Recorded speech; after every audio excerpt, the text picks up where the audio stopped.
हम देख रहे हैं प्राचीन भारतीय इतिहास और उसमें पूरा स्थल जो है वे सिंध में स्थित पूरा स्थल के नाम क्या क्या है? कोटदीजी, आमरी, मोहनजोदड़ो, जुड़ी रोदड़ो, चनहूदड़ो, अली मुराद आदि।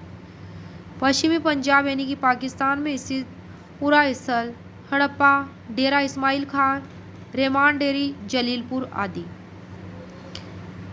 चक 86 बाड़ा संकोल नामक पूरा स्थल कहाँ स्थित है? तो ये पंजाब, भारत के पंजाब में स्थित है। दौलतपुर रिसवाल मिताथल पूरा स्थल कहाँ स्थित है? हरियाणा में। आलमगीरपुर, बड़ा गांव और हुलास जो कि सहारनपुर में स्थित है, हुलास, ये सब कौन से राज्य में स्थित है? तो ये पश्चिमी उत्तर प्रदेश में स्थित है। लोथल, रंगपुर, रोजड़ी, प्रभास पाटन कहाँ स्थित है? काठियावाड़ में स्थित है। धोलावीरा, देशलपुर, सुरकोटड़ा ये सब कहाँ स्थित है? कच्छ के रण में स्थित है। कालीबंगा, बनवाली और राखीगढ़ी कहाँ स्थित है? कालीबंगा, बनवाली और राखीगढ़ी क्या है? तो ये प्राक हड़प्पन स्थल है। रंगपुर और रोजड़ी ये क्या है? हड़प्पोत्तर युगीन स्थल है, मतलब हड़प्पा के बाद के। आलमगीरपुर, आलमगीरपुर कहाँ स्थित है? तो ये उत्तर प्रदेश के मेरठ जिले में स्थित है। यमुना की शाख हिंडन नदी के बाएं तट पर स्थित है आलमगीरपुर। कौन सी नदी के बाएं तट पर? हिंडन नदी के बाएं तट पर। हिंडन नदी कौन सी नदी की शाख नदी है? यमुना की शाख नदी है। और आलमगीरपुर की जो है खोज किसने की थी? भारत सेवक समाज ने की थी। किसने की थी? भारत सेवक समाज ने। हड़प्पा सभ्यता के टाइम का नगर नियोजन कैसा था? तो हड़प्पा सभ्यता की सबसे प्रभावशाली विशेषता उसकी नगर और जल निकास प्रणाली है और यह नगर योजना जाल पद्धति पर विन्यस्त है। कौन सी पद्धति पर? जाल पद्धति पर। प्राप्त नगरों के अवशेष से पूर्व और पश्चिमी दिशा में 2 टीले हैं। पूर्व दिशा में स्थित टीले पर नगर या फिर आवास क्षेत्र के साक्ष्य मिले हैं। पश्चिमी टीले पर गढ़ी या दुर्ग के साक्ष्य मिले हैं। नेक्स्ट पॉइंट है लोथल और सुरकोटड़ा के दुर्ग और नगर क्षेत्र दोनों एक ही रक्षा प्राचीर से घिरे हैं। कौन कौन से एक ही रक्षा प्राचीर से घिरे हैं? लोथल और सुरकोटड़ा। हड़प्पा, मोहनजोदड़ो तथा कालीबंगा की नगर योजना एक समान थी। किसकी? हड़प्पा, मोहनजोदड़ो और कालीबंगा की नगर योजना। कि कालीबंगा में सुव्यवस्थित जल निकास प्रणाली न होने और कच्ची ईंटों के मकान बने होने के कारण यह एक दीनहीन बस्ती जो है दीनहीन बस्ती प्रतीत होती है। कौन सी? ये यहाँ पे हड़प्पा नगर, हड़प्पा, मोहनजोदड़ो और कालीबंगा की नगर योजना एक समान थी कि कालीबंगा में सुव्यवस्थित जल निकास प्रणाली न होने और कच्ची ईंटों के मकान बने होने के कारण एक दीनहीन बस्ती प्रतीत होती है। हड़प्पा सभ्यता के किसी भी पुरास्थल से किसी भी मंदिर के अवशेष नहीं मिले हैं। केवल मोहनजोदड़ो ही एकमात्र ऐसा स्थान है जहाँ से एक स्तूप का अवशेष मिला है, यद्यपि इसे कुषाणकालीन माना गया है। किसको? उस स्तूप को जो कि मोहनजोदड़ो से मिला है उसको। हड़प्पा कालीन नगरों के चारों ओर प्राचीर बनाकर किले बंदी करने का उद्देश्य नगर की शत्रुओं के प्रबल आक्रमणों से रक्षा करना नहीं था, अपितु लुटेरों और पशुदस्युओं से सुरक्षित रहने के लिए सुरक्षात्मक उपाय थे। पशुदस्यु मतलब पशुओं को ले जाने वाले, बलपूर्वक उनकी चोरी करने वाले। सड़कें कैसी थी हड़प्पा के टाइम पे? सड़कें गलियां और एक निर्धारित योजना से निर्मित की गई है। मुख्य मार्ग उत्तर से दक्षिण की ओर जाते हैं तथा सड़कें एक दूसरे को समकोण पर काटती हुई जाल सी प्रतीत होती थी। कालीबंगा में निर्मित सड़कों और गलियों को एक समानुपातिक ढंग से बनाया गया था। नगर की प्रमुख सड़क को प्रथम सड़क कहा गया है।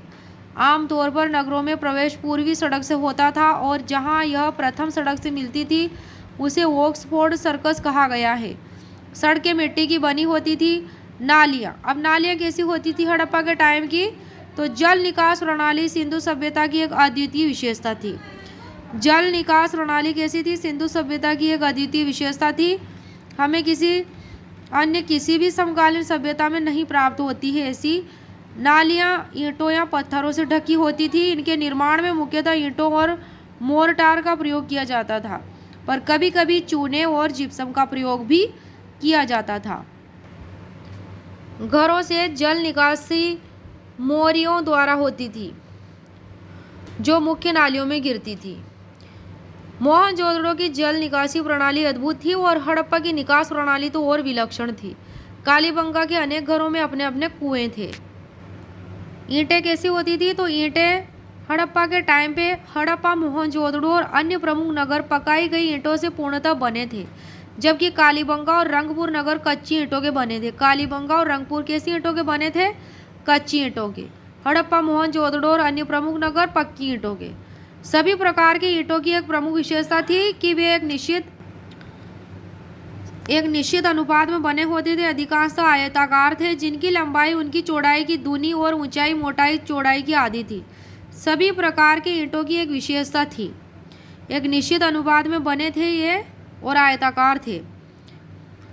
उनकी लंबाई और चौड़ाई क्या थी? दूनी थी। उनकी लंबाई उनकी चौड़ाई की दूनी थी, ऊंचाई और या मोटाई चौड़ाई की आधी थी।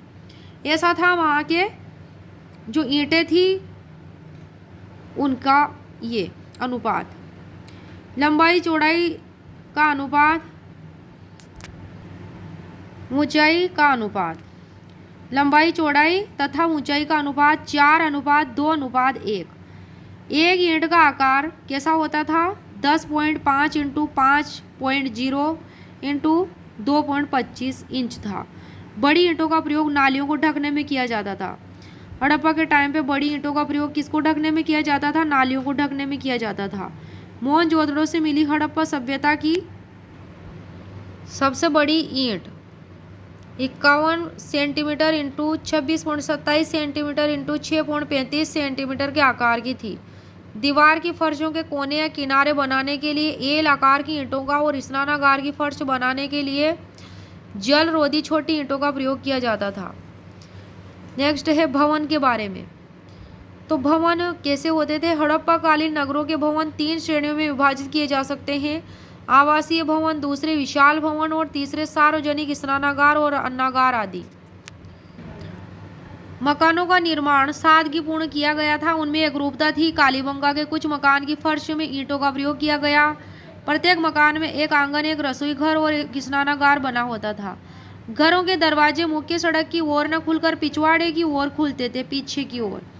सामान्यतः मकान छोटे होते थे, जिनमें 4-5 कमरे होते थे। कुछ बड़े आकार के भवन भी मिले हैं जिसमें 30 कमरे तक बने होते थे तथा 2 मंजिले भवनों का भी निर्माण हुआ था। प्रत्येक मकान में ढकी हुई नालियां भी होती थी।